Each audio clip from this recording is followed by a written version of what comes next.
오늘은 에베네셀의 하나님이라는 제목으로 하나님 말씀 전하도록 하겠습니다. 오늘 말씀은 이스라엘이 전쟁에서 승리한 이후에 돌 하나를 취해서 선지자 사무엘이 미스바와 센 사이에 에베네셀이라는 기념비를 세우는 장면입니다. 이 에베네셀이라는 돌 이름의 뜻은 히브리어로 에벤은 돌이라는 뜻이고요, 에셀은 도움이라는 뜻이죠. 그래서 풀이하자면 여호와께서 여기까지 우리를 도우셨다라는 내용입니다. 자, 그런데 여기서 우리가 질문 하나를 했으면 좋겠습니다. 왜 하필 돌을 세웠을까요?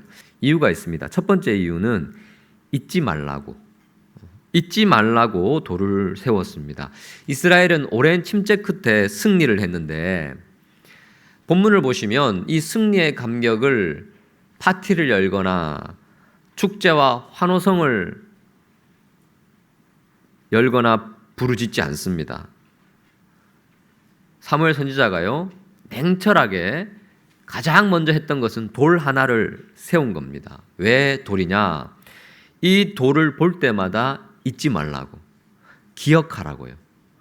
승리의 감격과 감사의 감정은요, 굉장히 휘발성이 큽니다. 금방 사라져요. 우리의 기억이 얼마나 짧은지 모르겠습니다.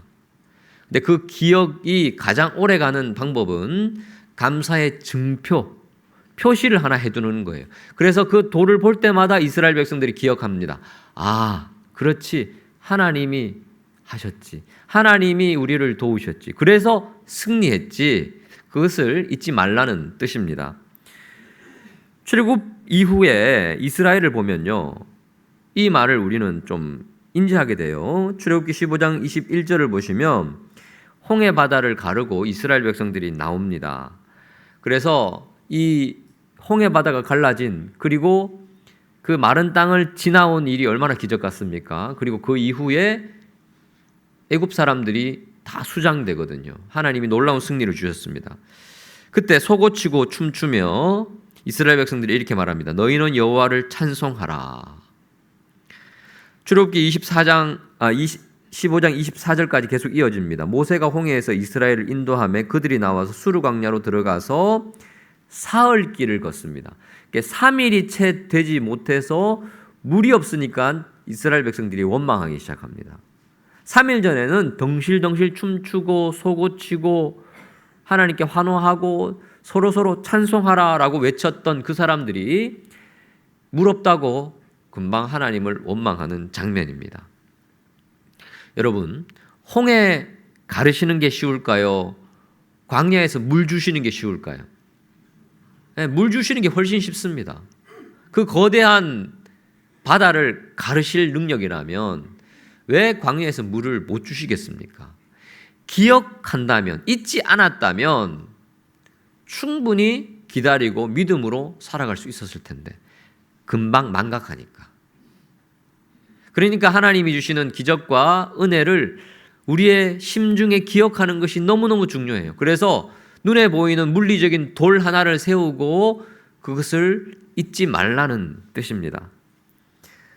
기적의 흔적을 감정으로만 남기면 곧 사라집니다. 그래서 사무엘이 승리의 기쁨에 취해 있지 않고 즉시 돌을 하나 가지고 와서 딱 세우는 거예요. 그러니까 이거 볼 때마다 기억하라는 겁니다. 보면, 기억하면, 잊지 않으면 은혜가 다시 불일 듯 일어나고 감사의 감정과 믿음이 다시 회복이 된다는 거예요. 그렇지 않으면 쉽게 망각할 수밖에 없는 것이 연약한 인간입니다. 창세기 28장 18절을 보시면 야곱이 인격적으로 하나님을 처음 만난 장면입니다. 하나님의 놀라운 임재를 경험한 다음에 잠에서 깨어서 어떻게 합니까? 베개로 삼았던 돌을 가져다가 기둥으로 세우고 기름을 붓습니다. 개인적으로도 마찬가지예요. 돌 하나 세우고 여기를 베델이라고 이름 짓고 그 돌을 볼 때마다 여기는 하나님의 집이다, 하나님이 나를 만나신 곳이다 기억한다는 거예요. 그리고 20년이 흘렀습니다. 고향으로 다시 돌아올 때 베델에서 뭐라고 합니까? 창세기 35장에 똑같은 행동을 합니다. 돌 기둥을 세우고 거기에 기름을 붓고 그곳을 베델이라고 말합니다. 20년 동안 하나님이 12아들과 딸 하나를 주셨고 놀라운 거부가 되게 하셨고, 그러면서 뭐라고 고백합니까? 내 힘으로 된 게 아니라 하나님의 은혜로 여기까지 왔습니다 라고 눈으로 보이는 가시적인 기억의 증표를 세우는 겁니다. 여호수아 4장 20절을 보시면 이스라엘 백성들이 요단강을 건넙니다. 요단강이 갈라지고 마른 땅처럼 이스라엘 모든 백성이 지나가면서 하나님이 뭘 부탁하셨느냐?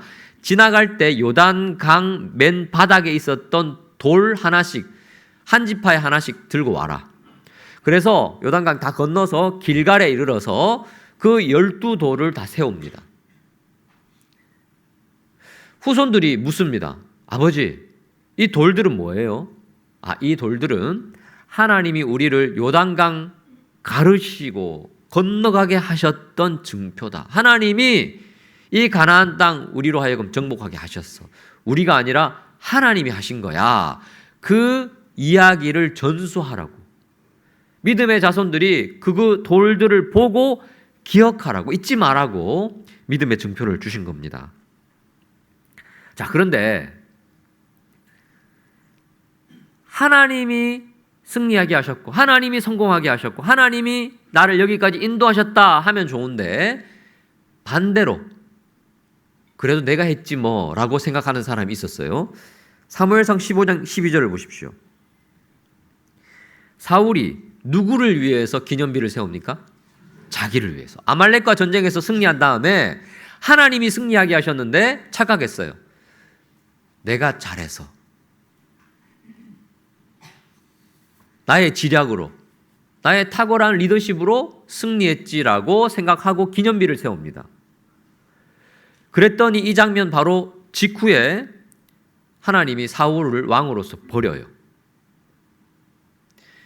단체적으로도 마찬가지입니다. 집단적으로도 창세기 11장 4절을 보시면 사람들이 이렇게 말합니다. 자, 성읍과 탑을 건설하여 하늘에 닿게 하여 누구 이름을 내자고요? 우리 이름 내자. 바벨탑 사건입니다. 이 직후에 하나님이 진노하시고 언어를 혼잡하게 하시고 사람들을 흩어버리시죠. 하나님이 가장 싫어하는 게 뭐냐? 교만이에요.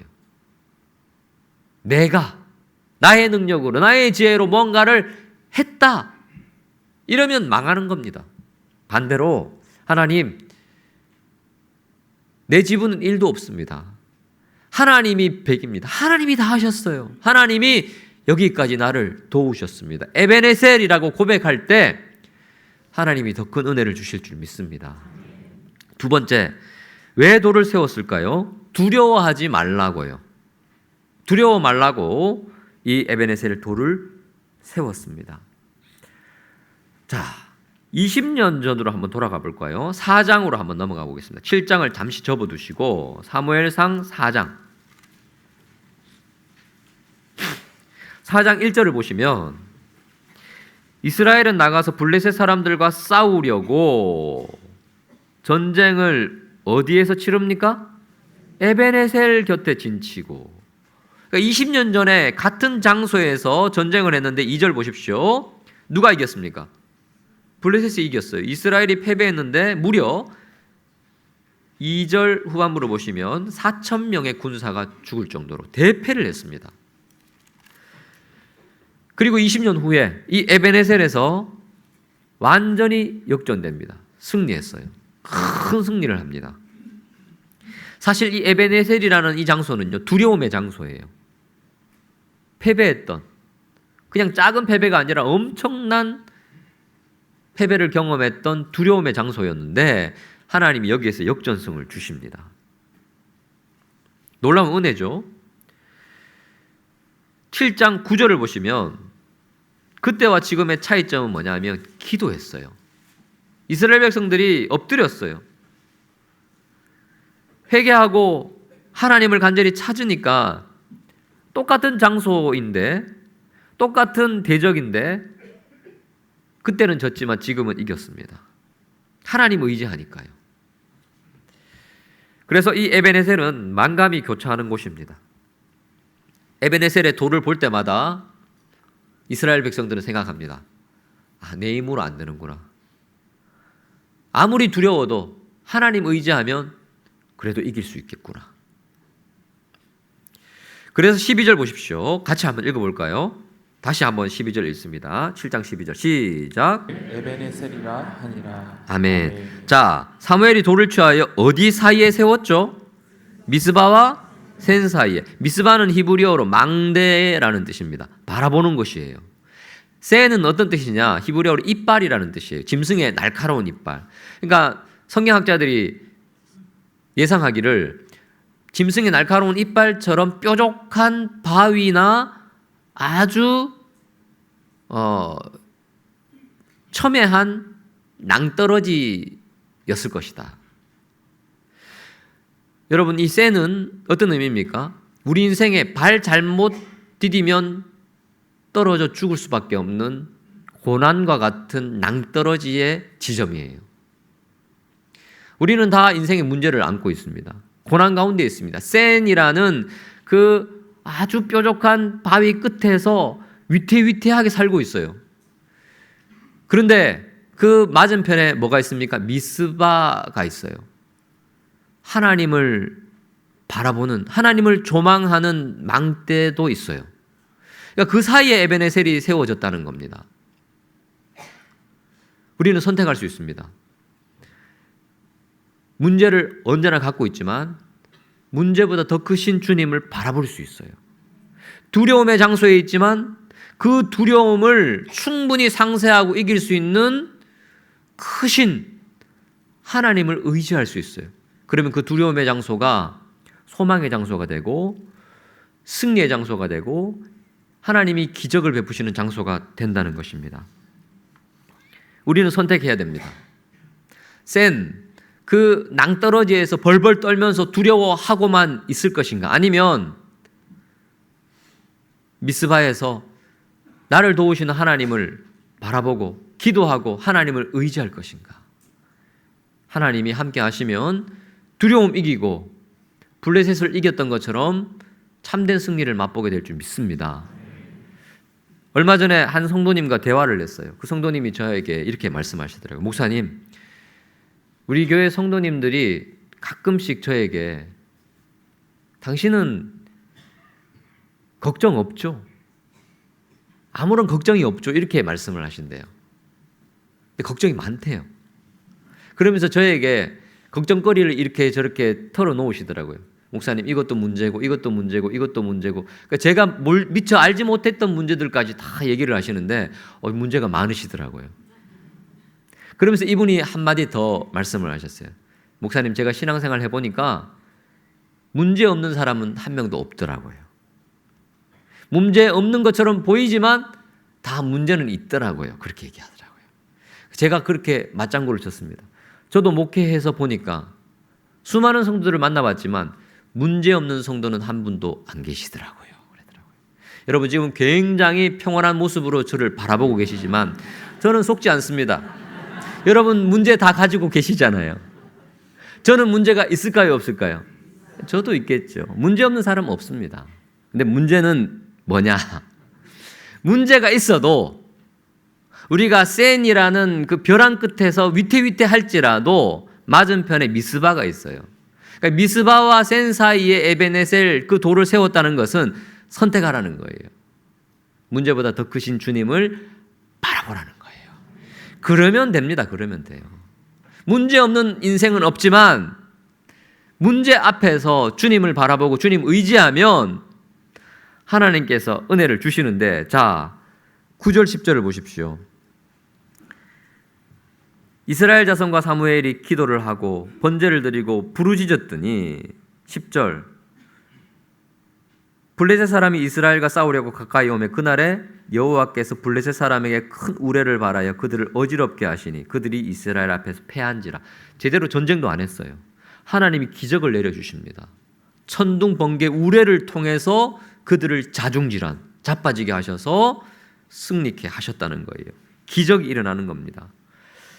성구영신 예배 때부터 신년 특세 주제가 내 삶에도 기적을입니다. 하나님 몇 달 전부터 저에게 그런 마음을 주셨어요. 감동을 주셨어요. 요한복음에 나타나는 7가지 기적을 함께 묵상할 텐데 이 기적이 2000년 전만의 기적인가? 아니라고 저는 믿습니다. 오늘에도 동일하게 일어날 수 있는 놀라운 기적. 방법은 하나, 우리가 하나님 앞에 엎드릴 때, 하나님을 바라볼 때, 하나님을 조망할 때 하나님이 2000년 전과 동일하게, 그리고 이 사무엘상 7장에 나타났던 기적과 동일하게 우리의 삶 가운데도 놀랍게 역사해 주실 줄 믿습니다. 마지막 세 번째, 돌은 왜 세웠냐 하면요, 멈추지 말라고 세웠습니다. 멈추지 말라고 세웠습니다. 자, 여기까지 우리를 도우셨다라는 에베네셀의 뜻은 구체적으로 어떤 의미일까요? 첫 번째, 하나님이 여기까지만 도우셨다. 두 번째, 하나님이 여기까지 도우셨다. 1번입니까? 2번입니까? 2번이죠. 하나님이 여기까지 우리를 도우셨다는 말은 여기까지 도우셨기 때문에 앞으로도 도우실 것이라는 믿음이 이미 내포되어 있는 거예요. 이 믿음대로 실제로 어떤 일이 일어납니까? 13절 보십시오. 돌 세우고 나서 어떤 일이 일어납니까? 블레셋 사람들이 굴복합니다. 아예 굴복해요. 항복해요. 다시는 이스라엘 지역 안에 침범을 안 합니다. 언제까지요? 여호와의 손이 사무엘이 사는 날 동안에 블레셋 사람을 막아요. 사무엘이 사는 날 동안. 그러니까 제가 오래 살아야 될 것 같아요. 그런 의미가 아니고, 사무엘이 사는 날 동안 어떤 의미입니까? 이 에베네셀이라는 돌을 취해서 세운 사람이 사는 날 동안이라는 말은 사무엘이 여기까지 하나님이 우리를 인도하셨다라는 그 고백을 주도적으로 한 사람이잖아요. 이 고백이 계속되는 한 하나님이 끝까지 도우시고 힘주시고 능력 주셨다는 거예요. 그래서 블레셋 사람들이 침범할 생각도 못합니다. 아예 굴복해요. 그리고 14절 보십시오. 더 나아가서 블레셋 사람들이 이스라엘에게서 이미 빼앗았던 성읍이 있었어요. 에그론부터 가드까지 이스라엘에게 다시 회복이 됩니다. 이스라엘이 그 사방 지역을 블레셋 사람들의 손에서 도로 찼습니다. 평화의 시대가 찾아와요. 그러니까 사역의 지경이, 영향력의 지평이 확 넓어지는 거예요. 하나님이 우리를 여기까지 도우셨다는 것은 앞으로도 계속 도우실 거라는 거예요. 여기서 멈추면 안 돼요. 믿음으로 내 힘이 아니라 하나님 의지하고 나아가면 어떻게 됩니까? 우리의 사업의 지경이 넓어지고, 우리의 가정의 영역이 넓어지고, 우리 자녀의 삶의 영역이 넓어지고, 야베스의 기도처럼 하나님 내 지경을 넓혀 주시옵소서. 기도할 때 하나님 응답하시더라. 여러분, 하나님이 2025년도 우리와 함께 하셔서 동행하셔서 늘 도우셨는데, 여기에서 끝나는 게 아니라 주님 2026년도 하나님 동행하셔야 됩니다. 그 믿음을 가지시기를 축복합니다. 하나님이 함께 하시면 우리의 삶의 지경이 넓어질 줄 믿습니다. 여기까지라고 고백했더니 하나님은 저기까지 지경을 넓혀주셨어요. 그래서 에베네셀은요, 쉼표가 아니라, 마침표가 아니라 쉼표예요. 여기서 멈추는 게 아니라 계속 가는 거예요. 우리 은퇴하시는 분들, 나 오늘 이제 마침표 찍었다 생각하시면 절대 안 됩니다. 쉼표입니다. 우리 창일교회 은퇴는요, 쉼표입니다. 쉼표. 기도의 영역에서, 또 다른 섬김의 영역에서 우리 은퇴하시는 분들은 주님을 위해서 그 기력이 다할 때까지 끝까지 충성하시기를 축복합니다. 하나님께서 2025년 12월 오늘 마지막 주일까지 도우셨다면 2026년도 도우실 것이고, 내년 이맘때에 우리는 또다시 에베네셀이라고 고백하게 될 줄 믿습니다. 근데 두렵죠? 떨리죠? 여전히 우리는 그 벼랑 끝에서 위태위태합니다. 하지만 미스바에서, 하나님을 앙망하는 자리에서 기도하고 부르짖고 주님을 찾는다면 새로운 기적의 역사가 우리의 삶 가운데 펼쳐지게 될 줄 믿습니다. 우리가 찬양 한 곡을 할 텐데요, 보라 너희는 두려워 말고라는 오래된 찬양, 은혜로운 찬양이죠. 이 찬양을 제가 부를 때마다 한 분이 생각이 납니다. 이번에 우리가 그 창일 10대 뉴스, 그러니까 이제 목장별로 제가 투표를 좀 해달라고 부탁을 드렸는데 많이 하셨더라고요. 우리가 1년 동안 여러 사역을 했습니다. 여러 행사도 많이 치렀는데 성도들 중에 압도적인 1위가 하나 나왔어요. 우리가 송우영신 예배 때 10대 뉴스를 밝혀드리겠지만 그 중에서 압도적인 1위가 어떤 행사인지 아십니까? 지난 봄에 있었던 부흥회였어요. 다시 일어나. 이찬수 목사님 모시고 부흥회를 했지 않습니까? 제가 신학대학원에 2002년도에 입학을 했어요. 정말 뜨거운 열정을 가지고 덜컥 입대를 한다. 군대도 아니고 입학을 했는데 아니 선지사관 학교니까 진짜 입대처럼 그런 각오를 가지고 들어갔는데 너무 떨리는 거예요. 너무 무서운 거예요. 내가 과연 사역 잘할 수 있을까? 내가 한국 교회를 위하여 주의 몸된 교회를 위하여 어떤 영역에서 정말 잘 섬길 수 있을까? 나는 여전히 준비가 안 된 것 같고 부족한 것 같은데 첫 사역 전도사로 시작하는데 이게 참 마음 같지 않는 거예요. 너무 두려운 거예요.